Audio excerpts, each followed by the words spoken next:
Ay, nawala. Inciting to sedition lang, baka may reminder kayo sa publiko na baka naman matakot. Hindi naman, res ipsa loquitur. The thing speaks for itself. Yung language that calls for hatred and calls for overthrow of government is not an acceptable language to us because we are under the rule of law. And overthrowing is asking for the people to violate the law. And it's not the right thing to do. Hindi tama yun eh. May pagkakalagyan ka, pag ang tingin mo, pwede mong hikayatin ang tao na magalit kahit na walang dahilan. Yun. Alis ko, money laundering. Andiyan pa rin siya. Hindi, pero di ba it's in court already? Sir, I think money laundering, may reso na daw po ng money laundering. Ano yun? I have to see it pa. Hindi ko pa nakikita. But I'll check on it tomorrow with the Prosecutor General. Ha? Hingin na namin kay ASEC, sir. Ha? Diba? Ayun, no? Hindi tama eh.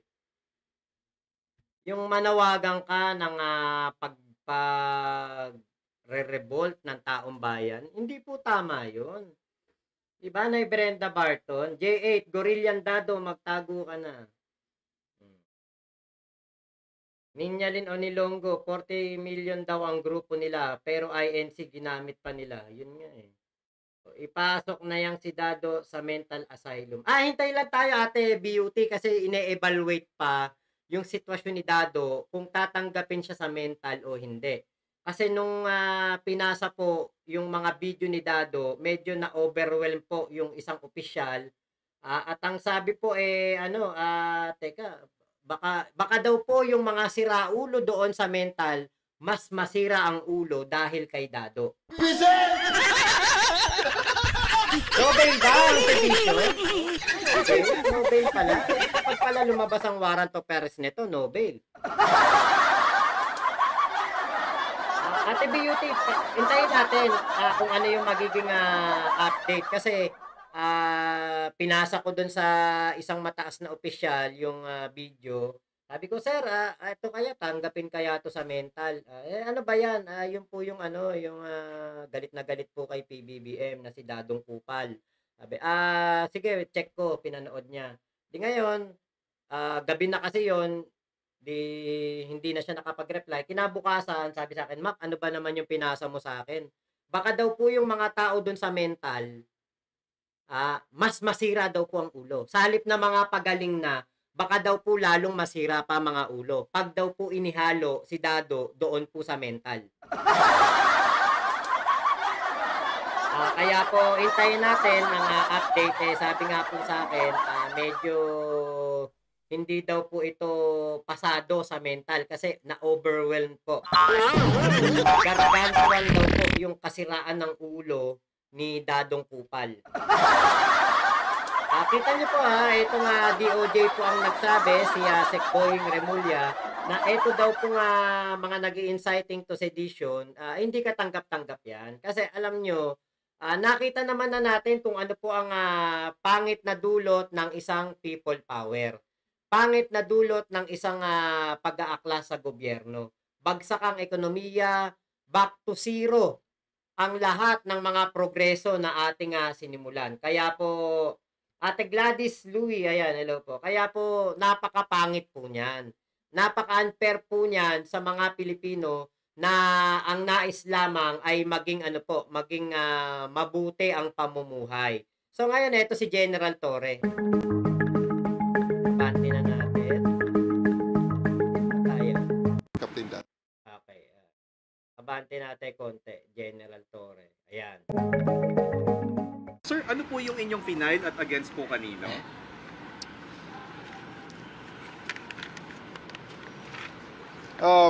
Today I filed a case of inciting to sedition in relation to the cybercrime law.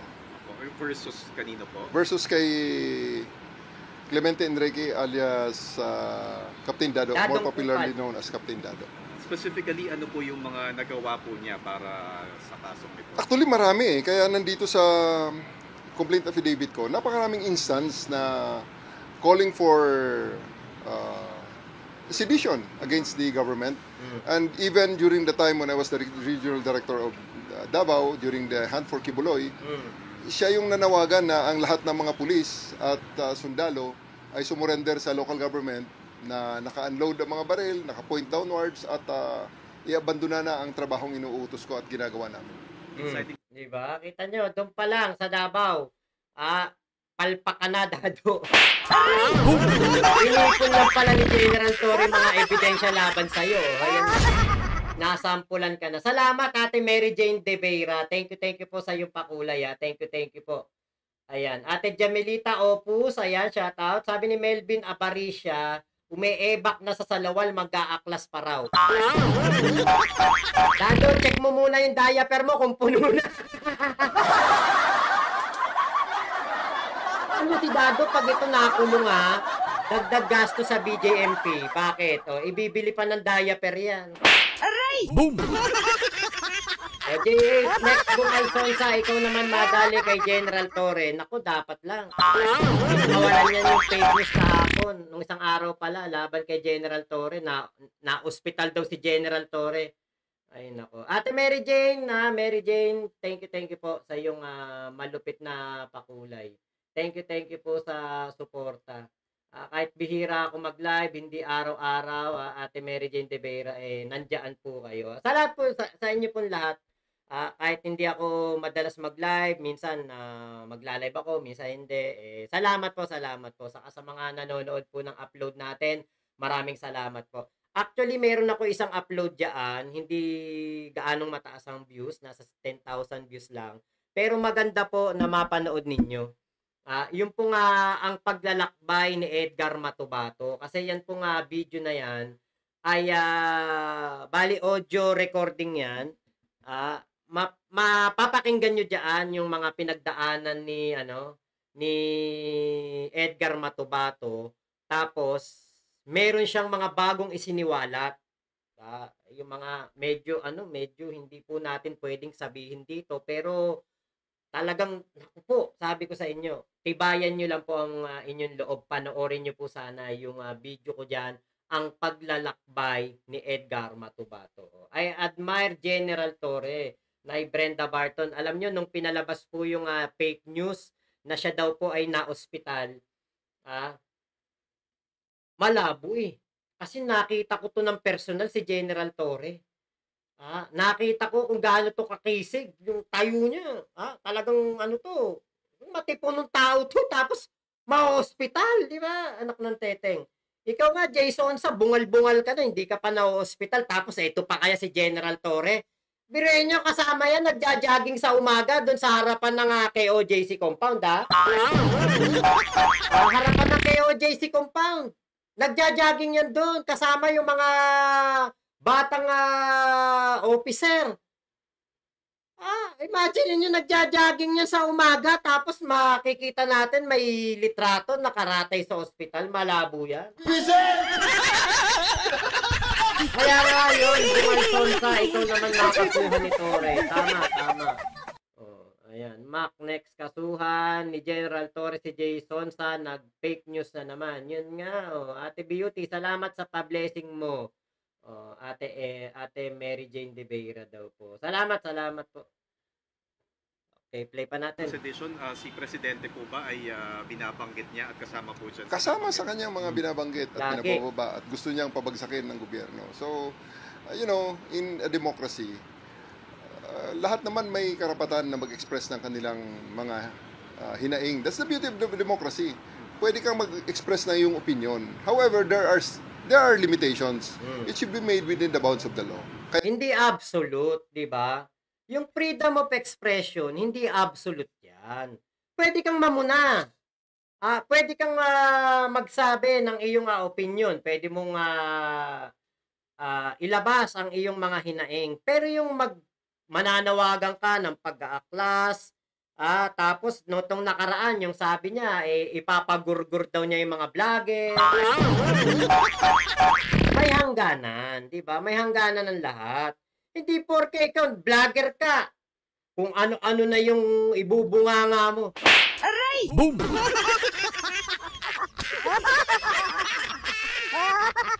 Ako po sa tagal ko na pong nagba-vlog, nagre-reaction sa mga video, nagre-reaction sa mga issue ng bayan.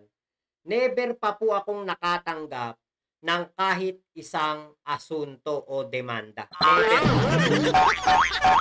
Pero kung makatanggap ako, walang problema. Kasama yan sa ating ginagawa. Very risky itong ating ginagawa na pagre-reaction. Pero, sa abot ng aking makakaya, ginagawa ko po ang the best ko para hindi po ako makasuhan. Pero ito putang inang dado na to, putang ina ka, mumurahin kita ng mumurahin dito. Kaya ako manginginig sa'yo, demonyo ka. Ay, Senior Citizen Vlog, hello po. Salamat po. Yan, J8, rebellion kasi ang ginawa ni Dadong Gorilla. O Ate MJ De Vera, tama. Ate Beauty, you're the man, General Torre. Kaya sa ngayon, ang response natin dyan sa ating mga nakakitang paglabag ay i-file ang kaso sa DOJ so that they will have their day in court. They can make their counter affidavit. You can give their counter affidavit sa ating DOJ at pag ma-resolve na at Kita nyo, napaka-fair ng ating gobyerno. Napaka-fair ng PNP. Napaka-fair ni General Torre. Kung kay Digong yan, wala na. Pantay na paa mo. Aray! Boom! Nakatimbwang ka na. Kung kay Digong yan, nabalitaan nyo yun? Yung, may vlog din ako dyan, yung patungkol po kay amigo ng bayan, yung ginurgur doon sa Davao City.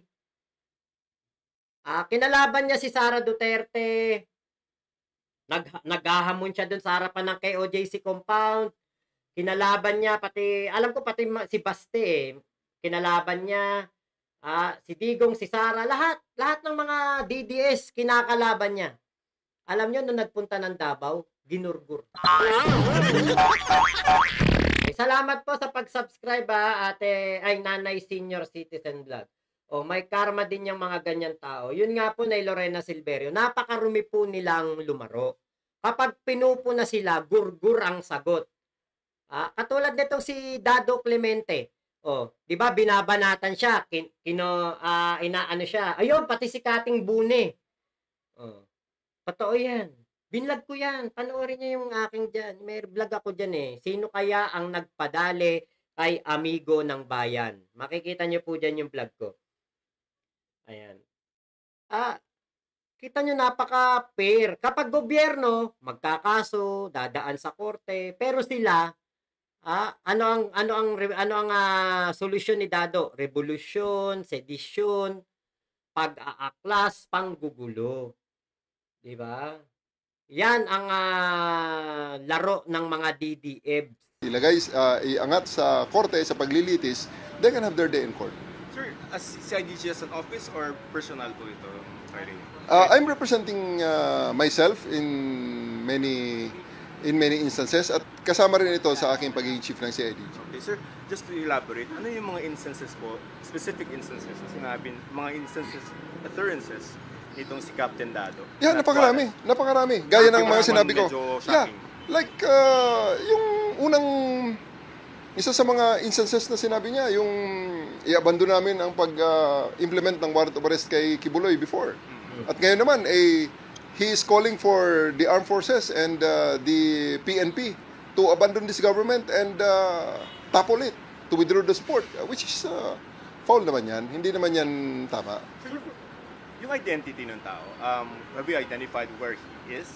Hindi Paano yung process na, sir? Well, may mga identity, may mga known addresses na kaming nakuha, sinite na namin sa kanyang sa complaint against him. Okay. At tingnan na lang natin pag nagsabit siya ng counter affidavit ko anong gagamitin niya. Sir, for the record lang, anong yung YouTube niya, account, yung tinitingnan ninyo? Actually, maraming YouTube account ang ginagamit niya at may mga nagre-reshare at mga nag-host din ng kanyang vlog. Sir, na yung ibang mga resharing, at yung mga nag-reshare, sabit yun, hindi po. Tinitingnan natin dahil tinitingnan, pinag-aaralan natin, may DC-20 pa naman, case build-up naman, sa ibang mga sites na yun, na ibang mayari. So parang warning, sir, na... Hindi naman warning. They can do it hindi natin nire-repress, hindi natin dinidiscourage, hindi natin sinusuppress ang pag-express ng opinion kahit kontra pa yan sa posisyon ng gobyerno. Ang sinasabi lang natin is that it should be done within the bounds of the law.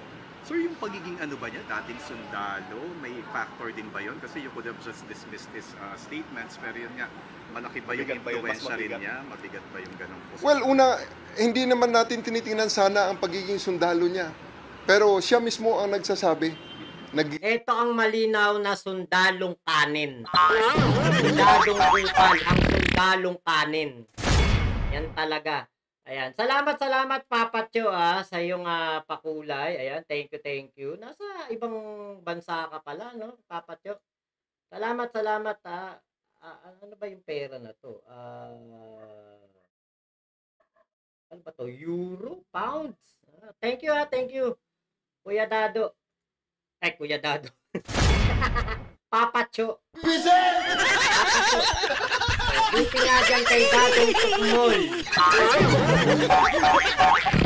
Salamat Kuya Papa Cho sa iyong pakulay. Nagbe-beret pa nga yan habang nagsasalita eh. So I just don't know if that unit who owns the beret will actually sanction what he is doing. So kaya nadadamay talaga. Inevitable na madadamay yung dati niyang unit yan. Established yun, sir. Yan na talagang sundalo to. Eto kaklase to ni Barayuga. Ay, Papa Choy, ba't ganun? Ba't wala kang jacket? Ayan, may jacket ka na. Ayan. Eto si Dadong Kupal, 1983 to. Kabatch to, kaklase, si Barayuga. Yung pinatumba daw ni Royina Garma sa PCSO. Kaya po ito po ay wala talagang walang kumbaga, alam mo yung napaka-questionable ng pagkadali ng kaklase mo pero hindi mo sinusuportan yung investigasyon. Yeah, dati sundalo. And sinasabi niya na retired siya, although na-find out natin na nag-resign. Resigned siya, hindi siya retired. At malaki po yung kaibahan nun. At the age of 56, nag-resign na po siya. Resign. Maaga, sir, ano? Mga ilang gano'ng katagal? Kapitan lang naman ang inabot niya na ranggo eh. Kapitan lang naman ang inabot. Simpleng dumali si General Torre, no? Kapitan lang naman ang inabot niya. Pipitsugen! Boom! Pipitsugen! Kapitan ka lang! Pipitsugen! Hindi naman siya nakaangat. Can we know ano yung penile and against whom? Yeah, okay. So, nag-release na po ng resolution ng ating panel of prosecutors dito sa kaso ng money laundering as against Alice Guo et al. No? And the findings are, or Boss Wang, 62. Hindi natin ifa-file ang isang kaso. Sir, or total fake? Possible ifa-file na to sa court. I don't know. Wala na. Tapos na si General Torre dyan. So, hanggang doon lang yung interview ni General Torre. Dado, kapitan ka lang. Pipitsugen. Boom! Ano yung ka lang? Himod kwek ka lang.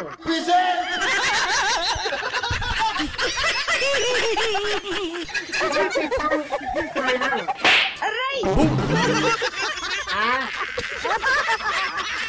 Dadong Kupal. Pipitsugen. Simpleng-simple no? Kita lang naman inabot niyan. Ang sakit no? Ang sakit no, di ba, kay Dado? Pero mo, bunganga ka ng bunganga. Sabi mo, 40 million ang miyembro ninyo. Tapos, kapitan ka lang. Aray! Kapitan Gorilla. Yung Dado, kapitan ka lang pala, di ba? Tapos kung makapagbunganga ka, kung makapag-asta ka, akala mo napakataas ng ranggo. Akala mo yung pinagmamalaki mong unit, parang hawak mo lahat sa leeg yung tao. Aray! Boom! Pala, sasabihin lang ni General Torre, kapitan ka lang. Pipitsugen. Kapitan lang pala ang inabot ni Dado. Ikaw lang ha, General Torre ha. Malupit ka naman. Nakakahiya ha. Di ba, Ate Mary Jane De Vera? Biruin mo yung tapang-tapangan ka. Bunganga ka ng bunganga. Tapos, ito, tunay na Police Brigadier General. Sasabihan ka, Kapitan ka lang. Pipitsugin. Boom!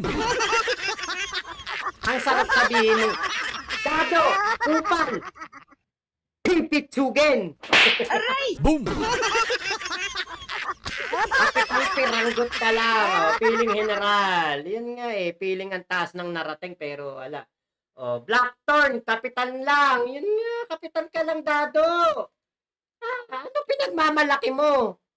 Pero to si Dado kahit na pinakamataas pa maging posisyon nito, mumurahin ko pa rin niya. Kahit ganyan. Kapitan Tagay, sabi ni Ayu. Nakakatuwa talaga si General Torres, simpleng-simple kung dumali. May diin talaga. Ang sarap banggitin Pipitsugin! Ay, Dado, kapitan ka lang pala. Boom! Hindi naging general si Dadong Gorilla. Hindi, naging general siya. Eto, naging general po yan. Kaya lang, binuhusan ng tubig nung asawa. Boom! Binabangungos. Hindi mo ako ginagawa. General ako, tapos binuhusan siya ng tubig. Ay, kapitan lang pala, kapitan lang pala. Dapat ka ng honor code ng PMA sa Dadong Gorilla. Ay, kaya alam nyo, sa mga kababayan natin dyan, okay magpauto dyan kay Dado. Okay magpaniwala dyan kay Dado, kay Jason Sa, Jun Abines, lahat yan. Puro mga gusto niyan, mapwesto kapag si Sara ang naging presidente. Pero alam niyo po, nakakatakot si Sara maging presidente. May trauma pala yan. Boom! Makapagsalita ko si Dado, akala mo general ang bangko, kapitan ka lang, sabi ni General Torre. Pipitsugin! Dadong kupal! Pipitsugin! Ang sarap bang dito Pipitsugin ka lang! Ay, nako. Si General Torre, simpleng-simple lang magsalita, diretso, di ba? Direct to the point. Kapitan lang yan. Nakakabuhisit. Kung ako si Dado, mabubuhisit ako. Boom! So yun lamang po. Maraming salamat sa pagsama nyo sa live ko na ito. Mamaya po ulit, babalik ako ng live. Maghahaponan lang ako.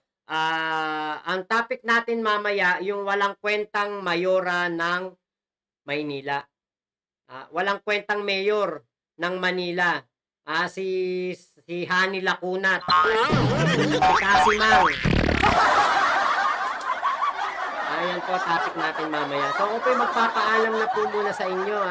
Maghahaponan lang ako at mamaya po siguro mga alas 10 makabalik ako ng live. Salamat po sa pagsama nyo dito sa aking live nito. Thank you Ate Mary Jane De Vera, Papa Cho, thank you sa inyo pong pakulay. Salamat po Ate Beauty, Blackthorn, Raimundo Villanueva. Ayan, thank you. Kuya Patrick Lopez, J8 Senior Citizen Vlog. Ayan, ay Lorena Silverio. Ayan, thank you po sa inyo Salamat. Ayu. Ayan, thank you po. Joy Marie Machenso. Ayan, salamat po sa mga magre-replay kung meron man. Salamat po kung umabot po kayo hanggang ngayon. Nandito pa rin kayo dito sa aking live na ito. Baka po pwede nyo nang i-share. Pwede nyo pong i-like ang ating video, ang ating live at makapag-subscribe na rin po kayo. At hindi ko na nabibilang yung aking subscriber. Nakita ko nasa 440 plus 439. 439,000 na po tayo. So, salamat po. Mabagal man, at least diretso, paangat, hindi pababa, at mahina man, ang importante, totoo, kasama natin ang mga tropa pips natin dito sa ating mga live at sa ating mga vlog. Salamat po. Ingat po kayong lahat dyan. Shoutout po sa Kalibo Clan para sa Ati-Atian Festival 2025. Ay, nako. na dati nung ako'y elementary, lagi akong kasali diyan sa Santo Niño, ati-atihan diyan po sa Santa Maria. Lagi akong lagi akong tawag doon, nag-aati-atihan kami. Salamat po Ingat po kayo. Bye-bye po. Thank you po sa pagsama nyo sa akin. Ingat po kayong lahat dyan. Thank you. Bye-bye!